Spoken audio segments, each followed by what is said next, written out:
I'm Dawson Schmidt here with the latest stories and developments in this week's Commodity Roundup on Trader PhD. Argentina's government threw in a curveball this week after scrapping its export tax on grain sales. Under the exemption, soybean farmers receive an extra 25% for each dollar they get in revenue. The Buenos Aires Grain Exchange said farmers had sold 1.2 million metric tons of soybeans as of Tuesday this week since cutting that export tax.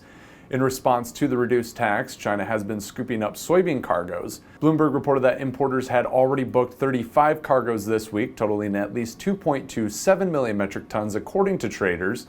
Those cargoes are for November delivery, which is during the prime season when the U.S. ships soybeans to China. As of September 18th, China has no U.S. soybean purchases on the books, the first time for records going back to 1999. A Chinese Commerce Ministry spokesperson urged the U.S. to cancel unreasonable tariffs to create conditions for bilateral trade in response to a question regarding U.S. soybean purchases this week. New World Screwworm continued to inch closer to the U.S. Mexico border after an infected cow was discovered just 75 miles from the border. The USDA said that it is now the closest NWS detection during the current outbreak after a case was discovered 370 miles south of the border in July.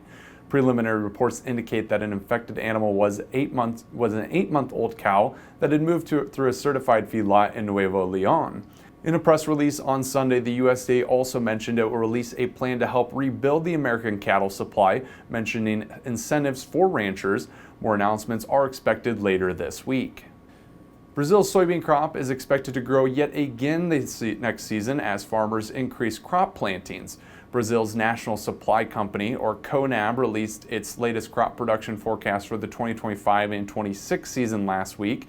The agency said soybean production is projected to reach 178 million metric tons this year, up from the 2024 and 25 record of 171 million tons. The expected growth is driven by a 3.6% increase in planted acreage. That compares to the average 4.5% growth over the past decade. CONAB forecasts the 2025 and 26 corn crop at up 1% lower at 138.3 million tons. Acreage is expected to increase by 3.5% due to higher domestic demand, though yields are expected to offset the growth in plantings. Brazilian corn yields benefited from exceptional weather this past season, driving corn production to a record 140 million tons. A profitable outlook for farmers is expected to drive higher cotton plantings this season. CONAB forecasts plantings to increase by 3.5%, raising output to a record 4.1 million tons. According to the consultancy firm AgRule, Brazil's soybean planting for the upcoming season was about 1% complete as of this week. Meanwhile, the summer corn planting reached 25%. Thanks for watching. I'm Dawson Schmidt, and this has been Trader PhD.